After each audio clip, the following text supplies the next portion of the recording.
이 C.S. 루이스의 책에 대한 그 하나하나 설명도 해주시면서 몇 가지 테마들을 갖고 이 글을 써 나가 주셨습니다.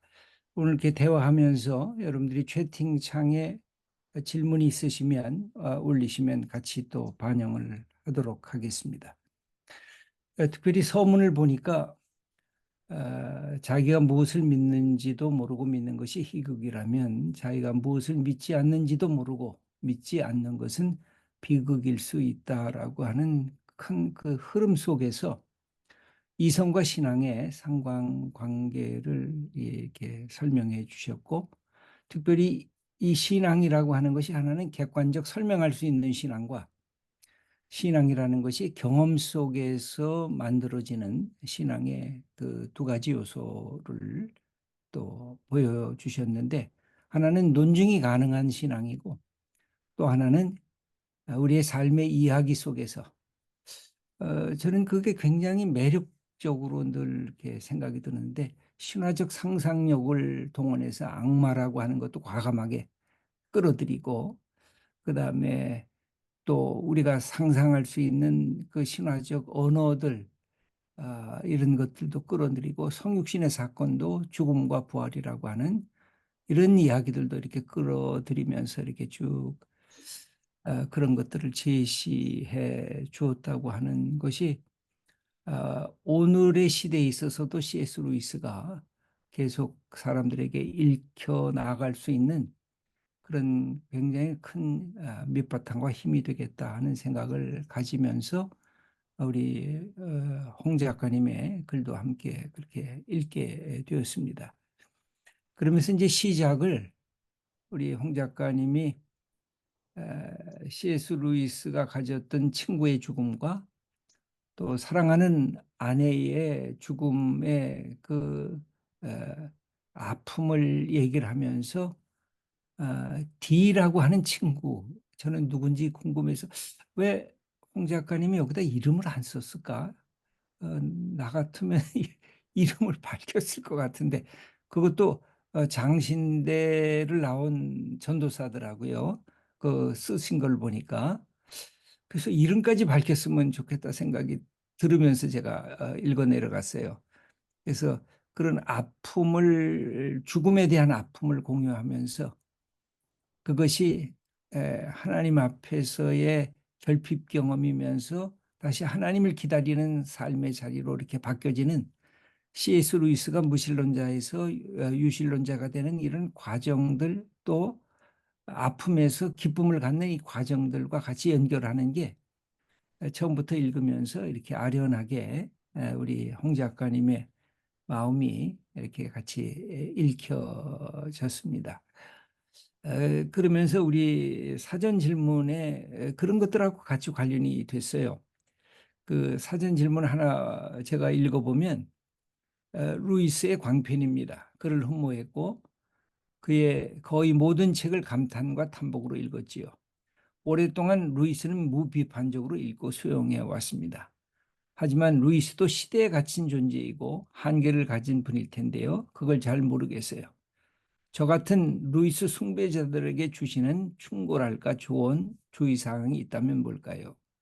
이 루이스는 신학자는 아니었잖아요. 신학을 전문으로 공부한 사람은 아니어서 일종의 문학 작품을 통해서 성서적 주제를, 뭐 중요한 주제를 다 다룬 것 같아요. 인간이 갖고 있는 실존적 위기, 고통, 죽음, 절망, 또 이 기쁨, 우리가 갖고 있는 삶의 그 이야기들을 그 문학적 작품 또는 시를 통해서 또는 작품을 통해서 이렇게 설명을 했는데, 이분이 갖고 있었던 이런 한계성이나 위기성, 그것을 뭐라고 우리 홍 작가님은 오랫동안 C.S. 루이스를 이렇게 읽으시면서 묵상하시면서 삶의 이야기로 나누셨는데, 도대체 루이스가 홍 작가님에게는 어떤 의미가 있고, 그리고 그분을 통해서 삶을 바라봤던 것에 좋은 점과 한계성 같은 것들을 느끼고 계셨는지 한번 조금 얘기를 해 주시면 오늘 이 루이스를 오늘도 읽어보려고 하는 분들에게도 큰 도움이 되지 않겠는가 생각이 됩니다. 어떻습니까? 이게 이 사전 질문을 하신 분의 그 한계와 목사님이 말씀하신 한계가 좀 다른 한계 같아서 제가 조금 예. 그러면 예 먼저 그러니까 목사님이 말씀하신 의미의 한계라는 것은 그러니까 신앙의 출발점이라고 할 수 있는 부분이 텐데 그리고 이제 그 출발점이자 계속해서 신앙의 문제를 떨쳐낼 수 없게 만드는 어떤 그 조건이랄까요? 그러니까 루이스가 중요하게 얘기한 그 조이라는 게 루이스 그 기쁨이라고 했지만 사실은 그게 그냥 우리가 생각하는 기쁨을 말하는 게 아니라 그 그러니까 낭만주의에서 말하는 어떤 향수랄까요? 인간의 그 어떤 근원적인 갈망을 말하는 거거든요. 나중에 그거를 이제 우리는 소망과 연결시키죠. 그러니까 우리가 어, 정말 원하는 것들을 가졌다고 생각하는 그 순간에 오히려 그것이 나를 채워지지 못하는 것을 깨닫게 만드는 그런 근원적인 갈망을 이제 루이스는 중요한 뭐라고 합니까? 접촉점으로 생각하거든요. 그거는 어, 그, 인간을 가장 의미 있게 만드는 어떤 것도 사실은 근본적인 것을 채워주지 못하는 그런 한계, 실존적 그런 갈망, 이런 것들이 이제 루이스는 항상 그러니까 루이스는 그런 모든 인간에게 있다고 생각할 수 있는 공통적인 지점들을 가지고 이야기를 하기 때문에 사실은 이게 설득력이 있는 생각이 듭니다. 그래서 그런 부분, 그러니까 고통의 문제 그리고 그런 그 근본적인 인간의 갈망의 문제, 그런 그 접촉점을 잘 찾아내고 잘 제시했다 하는 것이 이제 어, 그게 답이 될지 모르겠지만 하여튼 목사님이 말씀하신 게 제가 생각이 떠오르는 생각이고요. 그 제가 이제 이 질문으로 해서 제가 이해했던 거는 이제 루이스가 가진 한계라고 할까요? 그러니까 뭐 사실 그냥 좋아하면 계속 좋아하면 될 것 같은데 이렇게 벗어나고 싶어 하시는지는 모르겠지만 그 어, 그러니까 루이스가 기본적으로 순전한 기독교를 전하려고 했다는 것을 기억하면 좋을 것 같습니다. 그러니까 말하자면 어, 기본적인 기독교라면 대체로 무난하게 받아들일 수 있는 내용만 말하려고 했다는 거죠. 자기 생각도 다 있지만 그 생각들을 다 말하지 않고 상당히 많은 경우에는 아끼면서 이제 이 순전한 기독과 모든 교파를 초월한 모든 기독교인들이 합의할 수 있는 내용들을 말하는 것이 자신의 임무라고 생각했다는 것을 기억해 두시면 좋을 것 같고, 그래서 사실은 많은 여러 교단들, 사실은 신학적으로 많이 다른 교단들의 사람들도 다 루이스가 자기 교단 얘기를 뒷받침하는 걸로 읽는답니다. 그러니까 분명히 하여튼 몰몬교 같은 교회들도 루이스의 순전한 기독교를 되게 좋게 읽는 데잖아요. 그러니까 이제 그렇게 자기들이 이야기하신 어떤 부분들에서 얘기하는 부분이 있다. 이걸 아실 수 있을 것 같고, 하지만 이제 좀 더 깊이 보시면 그 질문자께서도 그렇고 자기가 믿는 내용과 교파에서 말하는 내용과 다른 부분들이 있는 걸 알게 되실 겁니다. 이를테면 이제 루이스는 그 연옥을 믿거든요.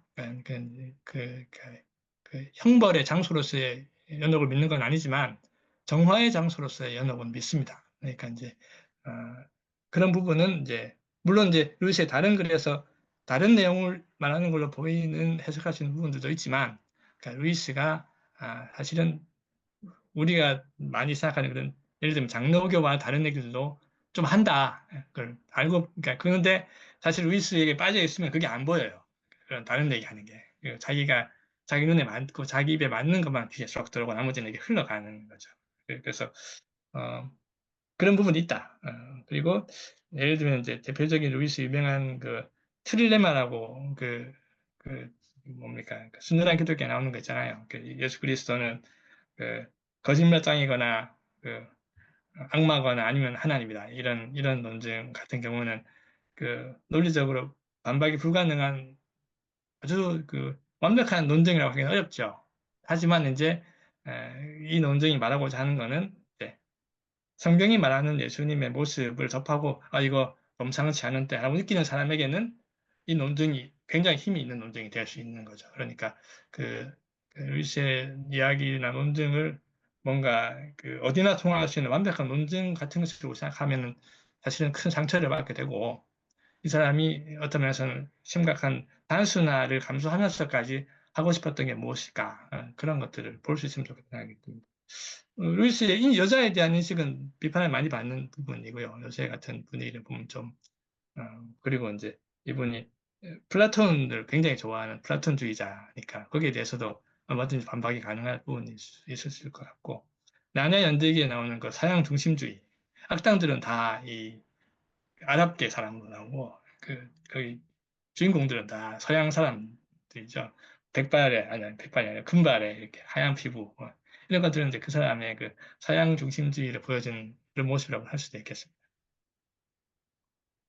예, 감사합니다. 그 쓰신 글 중에서 이제 흥미로운 것 중에 하나는 하나님의 인정과 사람의 인정 속에서 이 갈등하고 그러면서 궁극적으로 하나님의 인정을 찾아가는 그 과정 속에 우리가 두 가지 속에 다 고민한다고 이렇게 말씀을 해주셨는데 제가 이제 신약학을 하면서 성경을 보다 보면 성경에 사람에 대한 인정이 두 가지가 나오거든요. 음, 하나는 내가 오른손이 선한 일을 하는 것을 왼손이 알지 못하게 하라. 그랬을 때 이 누구에게도 인정받지 않는 것, 내가 하는 일에 대해서 그것이 뭐 개의치 말라고 하는 뜻이 하나가 나오고 또 하나는 너희가 선한 일을 할 때 그 선한 일은 등불을 등경 위에 두는 거다. 이 돛박 밑에 두는 게 아니다. 그랬을 때 그 선한 일은 공개적으로 사람들에게 알려져야 그래서 사람들이 칭찬을 받아야 그것이 하나님의 인정을 받는 길에 연결이 되어 있다라고 하는 그런 두 가지의 과정으로 나오거든요.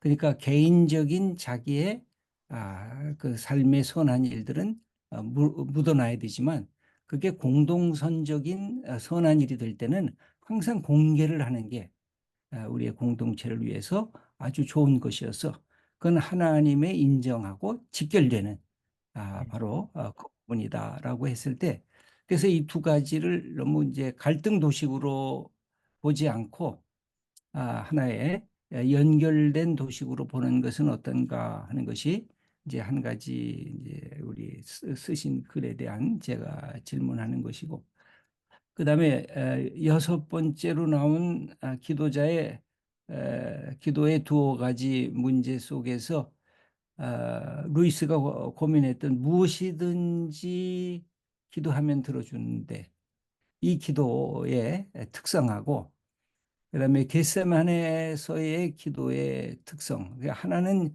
약간의 이기적인 기도와 하나는 더 하나님의 뜻을 이루는 기도를 이렇게 대비 이렇게 시켜 주시면서 말씀을 해 줬는데 겟세마네 기도 자체도 사실은 이기적인 기도와 하나님의 뜻에 순종하는 기도가 둘이 묶여져 있거든요. 그러니까 이 잔을 내게서 버려 옮겨 달라고 했을 때는 이기적인 기도고 그다음에 그러나 이게 헬라어로는 알라라고 하는 아주 그 대비적 접속사가 들어가죠. 그러면서 하나님의 뜻대로 해달라 그랬을 때 그 두 가지가 오히려 이 겟세마네 기도 속에서 이렇게 통합되어져 있는데 그런 부분들도 이게 신학적으로 더 확대해 주면 이 두 가지가 갈등 관계로 보여지지 않지 않겠는가 하는 생각을 하면서 제가 음, 우리 홍 작가님의 글을 이렇게 같이 읽게 됐고 그런 이제 기도에 대한 질문들이 뭐 우리에게도 수없이 많잖아요. 그래서 그런 부분에 대해서는 어떻게 생각하시는지 한번 여쭙고 싶었습니다. 제가 생각할 게 아니라 배워야 될 내용인 것 같아서. 근데 제가 이제 앞에 말씀하신 그 기도의 첫 번째 부분에서 등경 위에 두는 공개적 그 행동에 대해서 말씀하시는 대목에서 그러니까 너희 선한 행실을 통해서 사람들에게 말하자면 영광을 돌리게 하라고 말할 때 그 선한 일이 뭔가에 대해서는 사실은 여러 가지 해석이 가능하다고 생각이 듭니다. 제가 기억에 남는 거는 존 파이퍼 목사님이 그랬나? 그거를 역경 속에서도 무너지지 않고 하나님을 의지하고 버티는 것으로 설명하셨던 게 기억이 나는데 저는 그게 되게 인상적으로 남아 있어요. 그러니까 어떤 다른 믿지 않는 자보다 더 대단한 일을 하는 것으로 어, 그 하나님께 영광 돌리는 부분도 있겠지만 다른 한편으로는 이제 그 만약에 그분의 해석이 의미가 있다면, 이거는 이제 인정의 문제에 대한 그건 조금 다른 거가 아니겠구나 생각이 들었고요. 네, 네. 그리고 이제 그, 그, 그, 기도에 대한 두 번째 이기적 기도와 그렇지 않은 기도에 대해서 루이 씨가 의미 있게 중요하게 여겼던 건 그거였던 것 같아요. 그러니까 무엇이든지라고 해놓고 사실은 그게 어, 사실 하나님의 뜻대로 구하는 거라는 그런 해석에 대해서 이분이 거북하게 느끼는 중요한 그거는 그게 놀리는 것 같다는 느낌. 이걸 되게 중요하게 얘기하거든요. 그러니까 이제 하나님이 예수님이 그렇게 명확하게 말씀하셨으면 이제 그 부분에 대해서 그렇게 사실은 그게 아니라 이런 거였다라고 말하는 거는 아니지 않는 그런 뭐라 그럴까 논리적인 거라기보다는 어떤 그 느낌이죠. 그러니까 말하자면 우리가 그러니까 예수님에 대해서 생각하는 그런 시건하지 않으시고 항상 믿을 수 있는 분이라고 하는 그 느낌과는 좀 상반되는 느낌이 있는데 그분은 그 부분을 되게 중요하게 생각했던 것 같고 저는 그것이 사실 되게 의미 있다고 생각이 들었습니다. 그러니까 따지면은 사실은 얼마든지 설명은 가능하지만 하지만 우리가 생각할 때 그게 그런 거였던 말이야 할 때 그런 그 묘한 그 어떤 느낌. 예, 예. 저는 그거를 저는 루이스가 놓지 않고 붙드는 게 저는 되게 의미 있게 느껴졌고 그런 부분들을 이제 이렇게 포기하지 않고 딱 붙드는 게 저는 되게 중요한 문제다 생각이 들었습니다. 그래서 분명히 논리적으로 어떻게 풀어낼 수도 있는데 그거를 그렇게 들고 그 감정과 느낌을 존중하면서 이야기를 풀려고 하는 우리 어려운 길로 가는 게 저는 되게 루이스가 기도를 얘기할 때 저한테는 의미 있게 다가왔던 부분. 음. 예, 실제적으로 사실은 루이스도 자기 아내의 치유를 위해서 마지막 그렇게 기대하고 기도했는데 안 들어준 것에 대한 깊은 아픔과 슬픔이 이렇게 배어 있잖아요. 근데 네. 이제 그 부분이 사실은 하나는 강청의 기도는 자기를 위한 기도고 음, 그다음에 그러나 하고 하나님의 뜻을 위한 기도는 하나님의 역사가 이루어지는 기도이기 때문에 이 강청의 기도와 하나님의 뜻을 위한 기도는 늘 변증법적으로 하나가 돼서 움직이는 기도가 아닌가. 그 안에 음, 무엇이든지 응답되는 기도의 내용까지도 포함되어 있는. 근데 이제 앞에 부분을 약간 사람을 희롱하는 느낌을 이제 그것을 너무 크게 생각을 하면 음, 이 두 기도가 갖고 있는 변증법적 특징을 놓칠 수 있지 않겠는가 하는 생각이 네. 제게는 늘 그 기도를 할 때마다 드는 그런 부분이기도 해서 음, 함께 좀 나눠보려고 했습니다. 또 하나는 그 C.S. 루이스가 옳고 그름에 대한 이성적 판단이나 도덕적 양심을 굉장히 중요시 여기지 않습니까? 네네.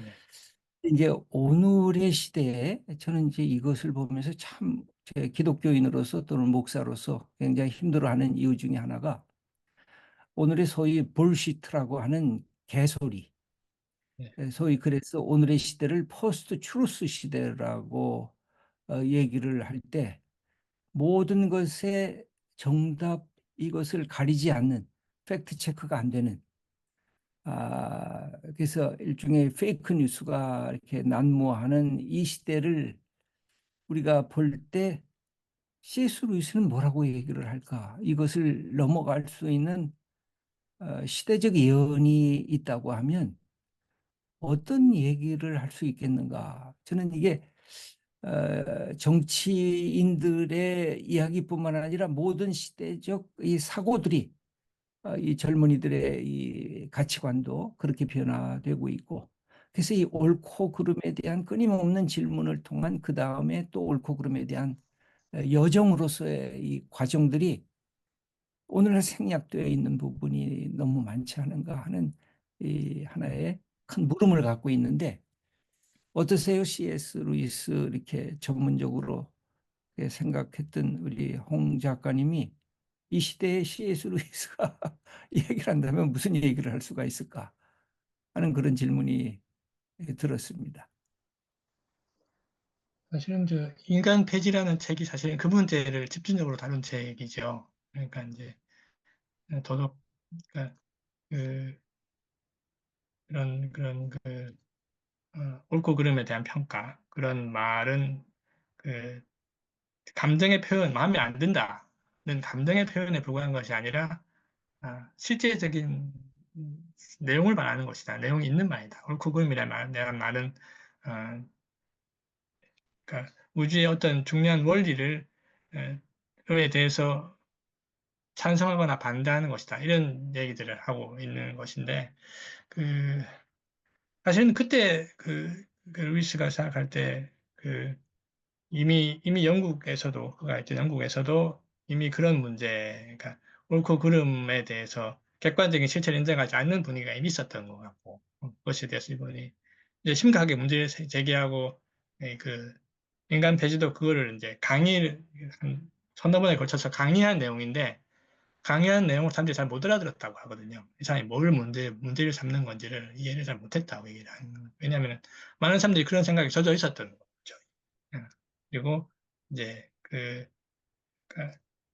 어, 그렇기 때문에 그리고 그것을 이제 그 소설로 구현한 작품이 그 가공할 힘이라고 하는 작품이거든요. 그러니까 루이스는 오랫동안 줄곧 계속 이런 객관적 도덕의 존재, 자연법의 존재를 이제 중요하게 다루고 있었고 보니까 지금도 미국에서 그 큰 흐름으로 이제 자연법을 인정하고 그거에서 움직이려고 하는 사람들과 그렇지 인정하지 않는 세력으로 나뉘는 것 같습니다. 그리고 이런 어떤 문제에 대해서 얘기할 때도 결국은 거기서 갈리는 것 같아요.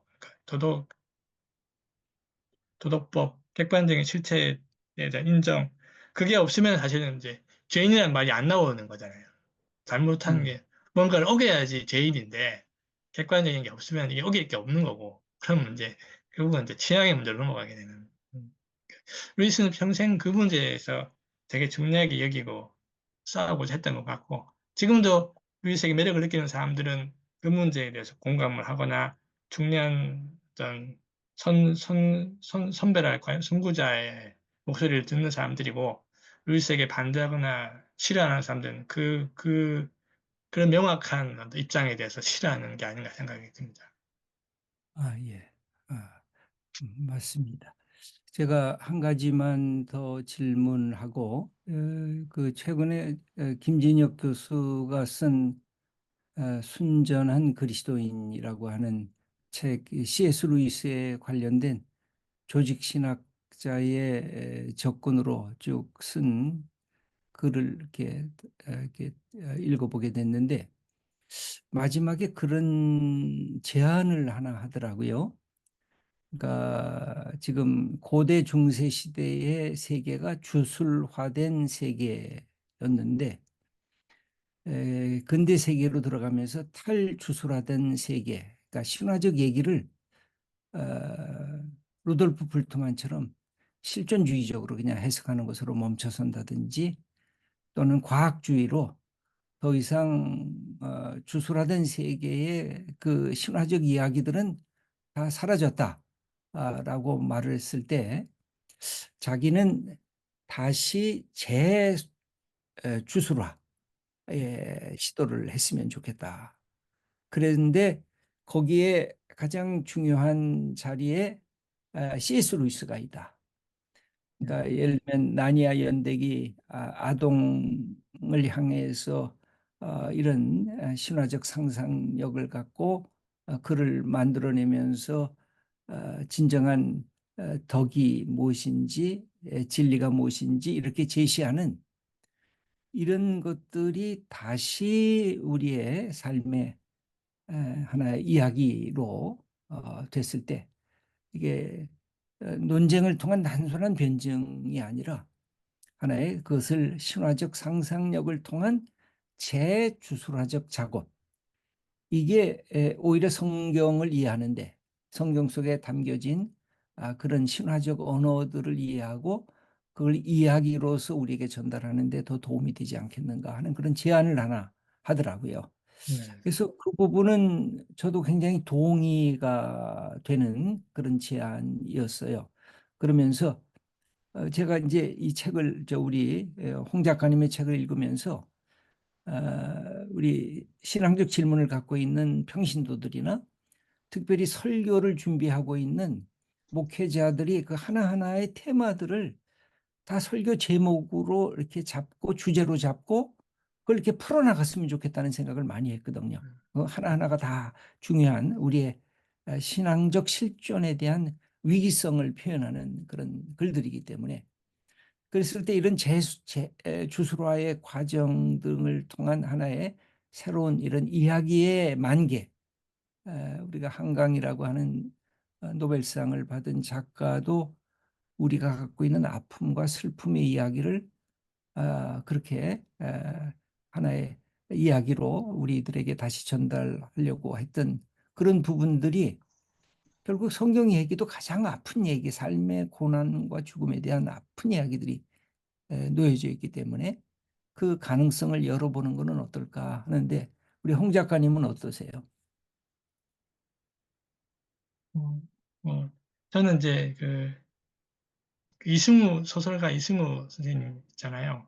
이분이 예, 예. 그 사랑이 한 일이라고 그 창세기에 나오는 아브라함과 이삭과 야곱의 이제 이야기들을 이렇게 그 성경 이야기는 상당히 축약되고 이렇게 많이 빈틈이 많은 이야기니까 그분이 채워나가는 이야기를 보고 되게 신선할 뿐 아니라 이게 이제 여기에 지금 성경에 나오는 이야기들, 그 불친절한 이야기들을 지금 현대인들에게도 관심을 가질 수 있는 주제로 다가가 싶구나 하는 것들이 되게 신선했었거든요. 그래서 성경 이야기가 그 내가 알고 있다고 생각했던 이야기들도 내가 알고 있는 게 아니었구나, 많은 부분에서.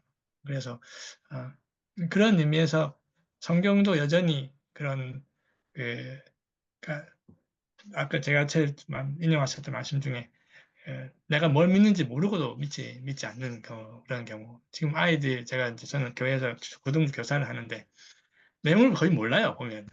설교를 듣다 앉아 있는데 몰라요. 그런데 이제, 예를 들면 내가 요새 순전한 기독교를 가지고 지금 같이 읽으면서 하고 있고, 음, 한 달 반 됐나? 예. 제가 고3 애들을 맡고 있는데.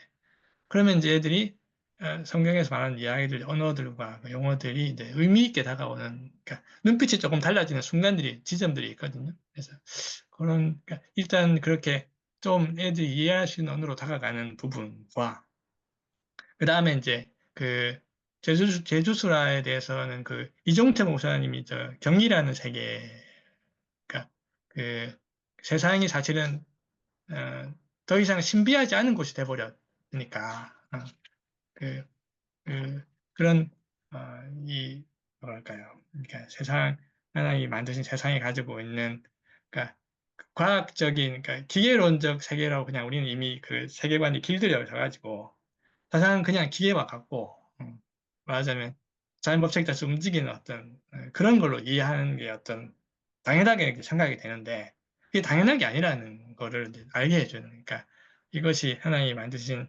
그 창조 세계로서의 가지는 어떤 가치, 그 아름다움 같은 것들을 신자들은 이렇게 고백하는데 사실 지금은 이제 가끔은 보면 제가 어, 그 무신론적 진화론을 주장하는 분들이 쓴 책을 보면 거기 보면 되게 경이롭단 말이 많이 나옵니다. 보면 마치 우리가 기독교인들이 창조 세계를 보면서 하나님의 영광과 경의를 얘기하는 것과 거의 동일한 언어를 이용해서 하는 걸 볼 수 있거든요. 그러니까 어,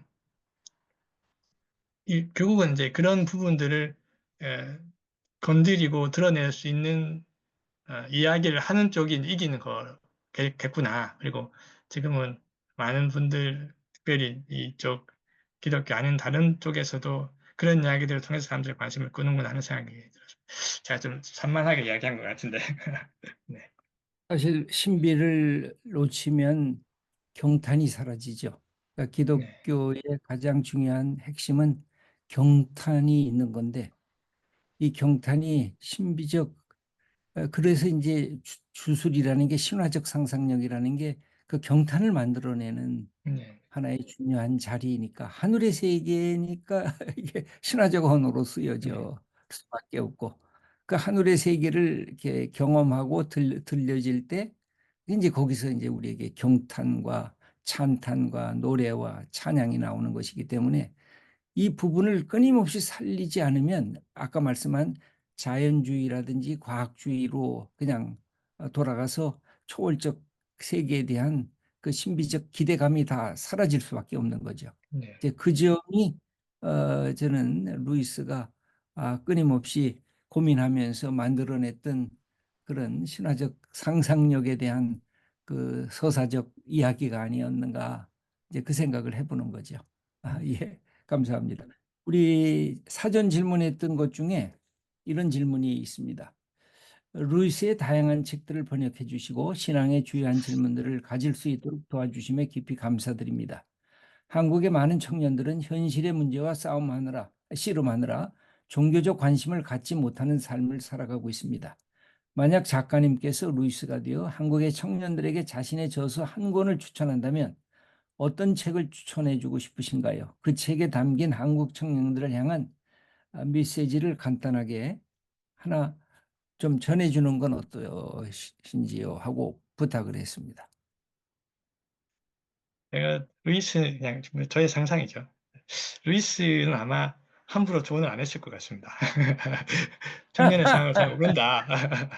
그리고 이제 그리고 이제 지금 그로서는 전혀 상상도 못해서 여러 가지 기술과 상황에 대해서 들으면 그 얘기를 듣고 나서 아마 본질적으로 달라진 건 없다 이렇게 말했을 것 같습니다. 그러니까 이제 그런 것들이 있지만 그런 것들로 인간에게 있는 상황이 좀 더 독해졌을지는 모르지만 인간이 처한 기본적인 상황은 동일하다고 말하고 인간의 근본적인 영원한 문제, 근본적인 문제를 말하고 그에 대한 하나님의 해결책을 제시하는 아마 동일한 문제로 돌아갔을 거라고 생각이 듭니다. 그러니까 음, 그 현실의 문제와 씨름하느라고 종교적 관심을 갖지 못하는 것은 사실은 오늘 청년만의 문제가 아니기 때문이죠. 그러니까 언제나 그랬고 모든 시대에 모든 세대의 사람들이 마찬가지였을 거라고 생각이 듭니다. 그러니까 종교라는 것이 사회 유지를 위한 문화적인 것이었던 로마 같은 경우라면 좀 다르겠지만 아니 뭐 어, 지금 우리가 기독교인들이 이해하는 통상적으로 이해하는 방식으로서의 종교라는 것 그런 종교의 관심사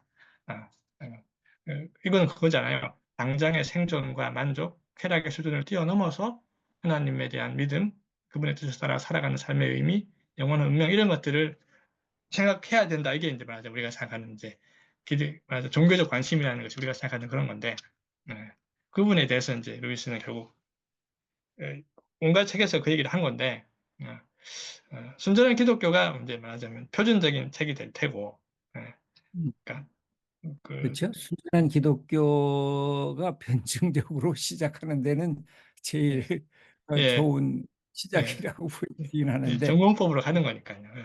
그리고 이제 예, 그렇게 좀 그렇기 때문에 오히려 조금 그게 거슬리는 사람들은 오히려 정반대로 가는 게 이제 스크루테이프 편지가 사실은 비슷한 얘기를 반대 방향에서 하는 얘기니까요. 사실은 이제 거기서 인간이 살아가는 그 삶의 현실이라는 것이 얼마나 사실은 치열한 어떤 영적 전쟁터냐 하는 걸 보여주는 게 스크루테이프 편지고 그 스크루테이프라는 악마의 입을 통해서 이야기를 들을 때 순전한 기독교가 설교로 들린다면 이제 반대로 들릴 수 있을 거라고 생각이 듭니다. 근데 어, 그 영광의 무게라고 하는 에세이집이 있는데 거기에 나오는 변환이라는 에세이가 있습니다. 이걸 좀 추천하고 싶습니다. 하나를 딱 그 에세이 하나니까 얇죠. 그러니까 거기 보면 루이스의 그 사고 방식, 그 성사적 사고 방식이라고 할까요? 그러니까 이제 그 우리가 살아가고 있는 이 현실이 사실은 하나님의 그 에세이는 이런 문제 제기를 하면서 시작하거든요. 사도행전에서 사도들이 세례를 받고 성령을 받고 방언을 말하는데 그 방언이라는 게 사실은 다 결국 사람의 그, 이, 다 물리적으로 분석 가능한 거라는 거죠. 녹음해서 이렇게 들려보면 그냥, 어, 사람이 하는 말이고, 사람의 그 조성, 이런 신체 구조에서 물리적으로 나오는 것에 불과한데, 어떻게 방언이 하나님의 하늘의 소리일 수 있느냐라는 게 이제 이분의 그 문제입니다. 그러니까 그, 그것에 대해서 이제 루이스 방식으로 이제 대답을 하거든요. 그러니까, 그러니까 그 그래서 제가 이거 지금 설명을 다 할 수는 없을 것 같고 네, 좀그 영광의 무게에서 그 평안이라는 에세이를 보시면 좀그 재주술화에 도움이 되지 않을까 생각이 듭니다. 네.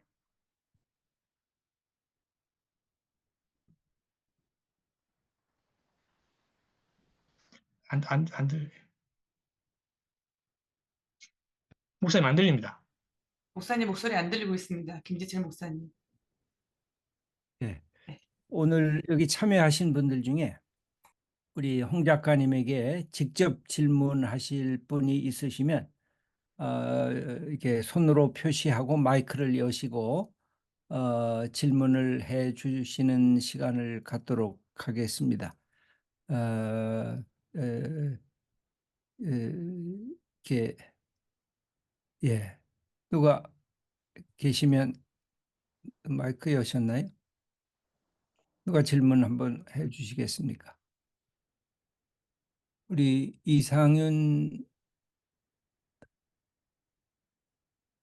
우리 이상윤님 질문하시겠습니까?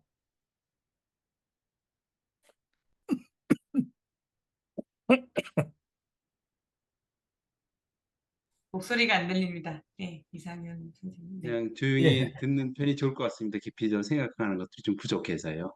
네. 예, 감사합니다. 우리 홍 작가님이 여기 우리 사전 질문 중에 대답하실 것 있으면 그 중에서 한두 개 더 말씀해 주시죠. 네. 어, 그, 뭐까 제가, 어, 그,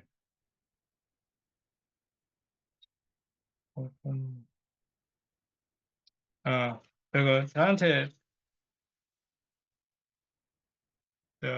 제 개인적으로 루이스 책을 추천해 달라고 한 분이 계셨는데, 제가 아까 방금 말씀드린 그 영광의 무게라는 책을 제가 번역한 책 중에서 하나 골라라 그러면 영광의 무게를 소개하고 싶습니다.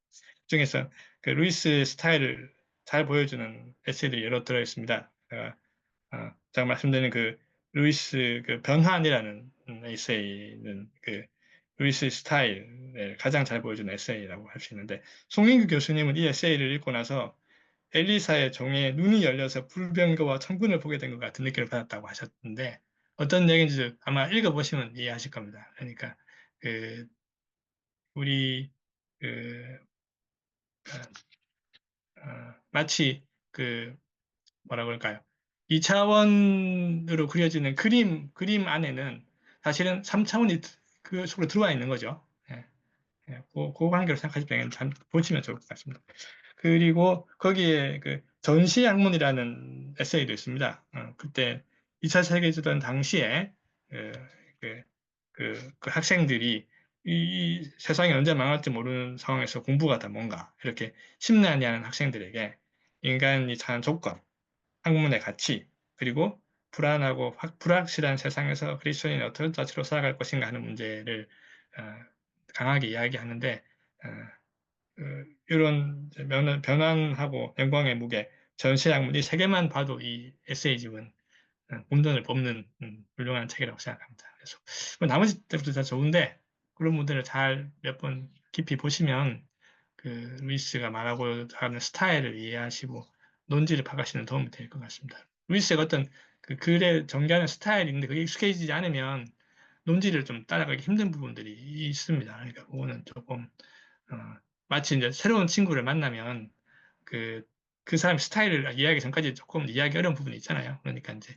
그 책을 읽는 것도 그 초행, 뭐 여행하고 비슷하게 생각하시면 될 겁니다. 그러니까 초행길은 그냥 길 찾아가는 것만 해도 어렵고 그 좀 두세 번 가봐야지 좀 꽃도 보이고 나무도 보이고 하는 것처럼 그 루이스 책도 이렇게 몇 번 보면 좀 더 친근해진다는 그런 생각을 가지시고 보시면 좋을 것 같아요. 루이스가 자기도 세 번 이상 읽은 책에서만 유익을 얻었다 이런 얘기를 하거든요. 그러니까 아마 그러니까 좀 깊이 따라 즐기면서 파악하면서 따라가려고 하려면 조금 친숙해지는 과정이 필요할 것 같습니다. 아, 예.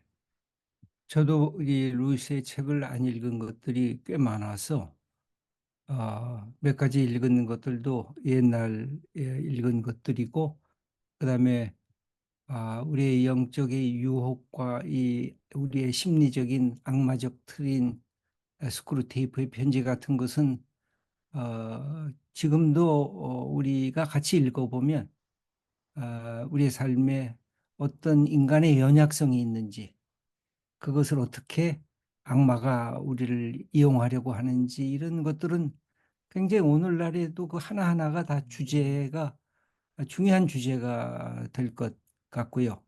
그래서 실제적으로 우리가 이제 유혹받는 시대에 살고 있는데 그런 점에서 어떤 형태로 유혹이 우리 안에 거주하고 우리를 무너뜨릴 수 있는가라고 하는 관심도 그런 책을 보면 그건 짧은 글이지만 굉장히 도움이 되는 것 같아요.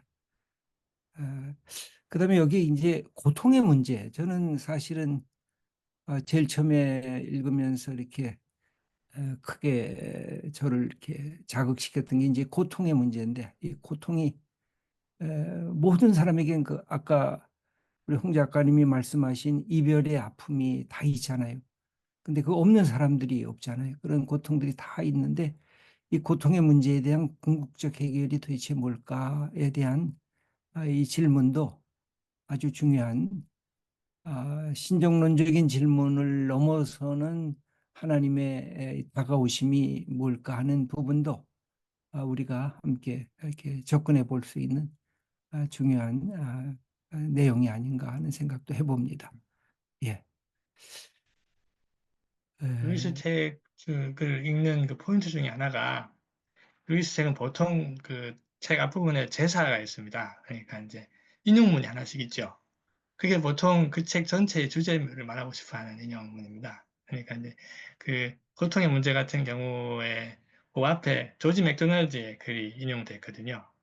그러니까 그 거기 보면 그렇게 되어 있습니다. 그러니까 하나님의 아들이 고통을 당하신 것은 우리에게 고통을 당하지 않게 하시려는 것이 아니라 우리의 고통이 그분의 고통과 같게 만들려고 하시는 것이다. 그 부분이 나옵니다. 그러니까 루이스가 고통의 문제를 통해서 말하고 싶은 게 뭔가 하는 게 딱 나오는 거죠. 그러니까 어떤 면에서는 신정론적인 부분이 분명히 있지만 그런 시도도 있지만 그 루이스가 말하고 싶었던 건 고통을 통한 모든 문제를 해결하는 게 아니라 이 고통이 어떤 의미가 있을 수 있는가를 말하자면 딱 하나 걸고 싶었던 거죠. 그러니까 그래서 그 부분을 그런 그 루이스의 글이 가지고 있는 어떤 특성을 그러니까 좀 파악하시면 실제적으로는 성육신적인 그리스도의 고난과 연결되지 않으면 저는 전체적으로 보면 결국은 기독론적인 그 접근, 성육신의 접근이 아니고서는 이 문제를 다 해결할 수 없다고 보여지니까 지금 네네. 일종의 고통의 동일화 과정이라든지 그것을 통해서 넘어서는 그 하나님께서 주시는 사건, 부활의 사건이라든지 이런 것들과 연결을 하지 않고는 고통의 문제를 사실은 이렇게 넘어갈 수 있는 길은 없다고 보여지죠. 예. 예. 그렇죠. 예. 또, 말씀하실 분이 있으시면 말씀해 주시면 받도록 하겠습니다. 다른 채팅란에 저건 없죠? 우리 유가람 목사님? 네, 올라온 게 아, 없습니다. 네. 예, 예. 그러면 제가 저 질문에 나온 사전 질문을 몇 개 더 답하겠습니다. 그러면 거기 영광의 무게에 대해서 질문하시는 분이 계셨는데 그 여러 번 읽어도 잘 모르겠고 저 표현의 의미가 무엇인지도 그리고 루이스가 전하는 핵심이 무엇인지 알려달라고 하셨는데 그 여기 영광의 무게라는 그 부분은 저기 고린도후서 4장 17절에 나오는 부분입니다. 그러니까 영광의 중한 것이라고 번역됐습니다. 개역 성경에서는. 근데 이제 이거를 바른 성경에서는요 이렇게 번역하고 있어요. 이제 우리가 잠시 받는 가벼운 환난은 비교할 수 없을 정도로 영원하고 무게 있는 영광을 우리에게 이루어준다. 이제 이게 이제 그 뭡니까 이 The Weight of Glory라는 표현이 나오는 그 성경 번역을 하나 인용해 보면은 ESV나 KJV도 이렇게 나오는데 예, 이 비교 대상이 This light momentary affliction 하고 Eternal Weight of Glory입니다. 그러니까 이제 예, 그 예, 잠시 지나가는 가벼운 환난하고 영원하고 묵직한 영광을 비교하고 있는 거죠. 그러니까 이제 그 영광이 가지고 있는 무게, 위대함, 여러 가지 표현할 수 있을 겁니다. 예, 그거를 이제 표현하고 있다. 의미를 그냥 설명드린 거고요. 그러니까 그, 이 책, 그 영광, 이 에세이 영광의 무게에서 그 영광의, 그 천국의 영광의 핵심은 하나님의 인정입니다. 하나님 인정해 주시는 거. 하나님이 알아주시는 거. 네. 결국은 이 종말에 가서는 인간의 운명을 가르는 것은 하나님이 알아주시느냐. 그래서 잘했다 하고 칭찬하시고 나와 함께 잔치에 참여하자고 부르시느냐. 아니면 나는 너를 한 번도 안 적이 없다. 난 너를 모른다고 가라고 하시는 이 두 가지로 갈리는 거니까 이 부분은 영광의 무게는 요거다 기억하시면 이 에세이를 이해하시는 데 도움이 되실 것 같고요. 저에게 있어서 C.S. 루이스는 어떤 의미인가 이런 이제 좀 낯간지러운 질문을 하신 분이 계신데, 뭐 저한테는 이제 무엇보다 지금 가장 큰 거는 대화 상대인 것 같아요. 그러니까 이제 그 루이스가 예를 들면 뭐 누구나 다 그런 분들 있잖아요. 그러니까 저는 살아있는 삶으로 치면 저희 아내랑 주로 대화를 하면서 이야기를 풀어나가고 내가 무슨 생각이 있으면 이게 생각이 의미가 있는가 이해할 수 있는가를 아내를 통해서 테스트를 하는데 일종의 아내의 반응이 없으면은 글을 써도 아내한테 먼저 보여서 반응이 없으면 버립니다. 그러니까 말하자면 그런 것처럼 이제 그 루이스를 통해서 이제 내가 이런 의문이 생기면 루이스가 뭐라고 했더라 먼저 생각을 꼭 먼저 한다기보다는 생각이 그렇게 돌아갑니다. 그러면 이제 루이스의 대답이 모두가 뭐 의미가 모두가 훌륭하다든가 뭐 그것이 정답이라는 말이 아니라 이 시작을 그렇게 한다는 거죠. 예, 그게 저한테 되게 의미가 있고 그리고 이제 그 일종의 이제 이미 이제 돌아가신 분이니까 이제 변절할 가능성이 없는 신앙의 선배, 예,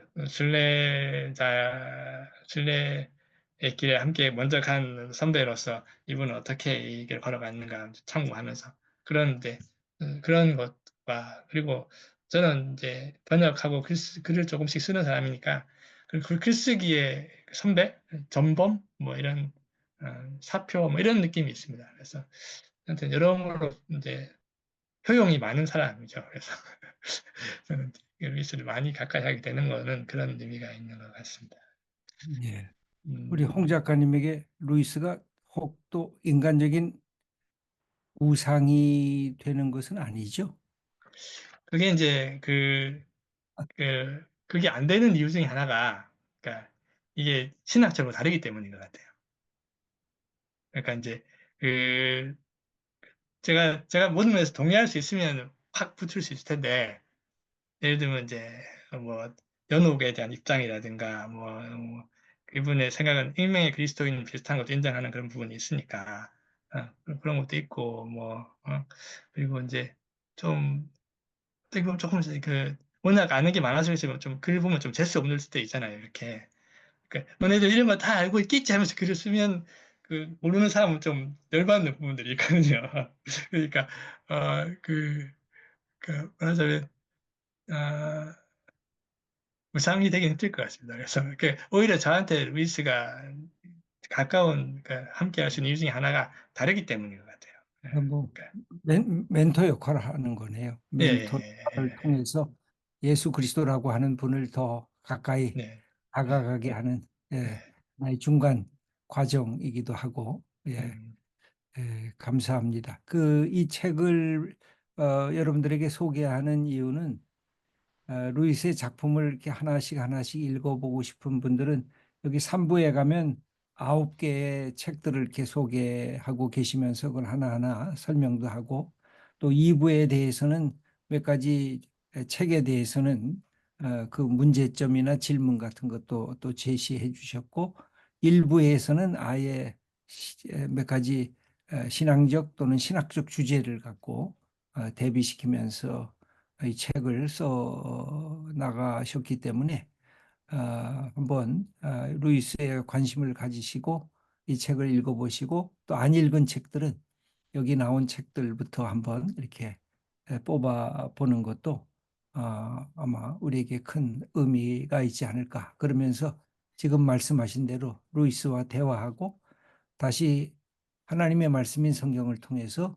루이스를 또 비판적으로 볼 거는 비판적으로 보고 수용할 것은 수용하고 일종의 변증이라고 하는 것이 비판과 대화와 수용과 이거 같이 들어가는 것이기 때문에 그런 부분들 열어놓고 저는 이제 특별히 관심을 갖게 되는 것은 신화적 상상력이라고 하는 우리의 이 서사 이야기들을 나의 이야기 또 우리 이야기 그리고 성경의 이야기들을 이렇게 연결시키면서 이렇게 확대해 나가는 그런 또 훈련도 해보는 것이 그걸 뭐 글로 쓰든 또 말로 하든 또 대화를 통해서 우리 친구와 하든 그런 것들이 더 이 책을 읽으시면서 열려졌으면 좋겠다 하는 그런 소박한 마음도 들었고 특별히 설교자 같은 경우는 제일 처음에 제시했던 몇 가지 주제들을 하나하나 설교 제목과 주제로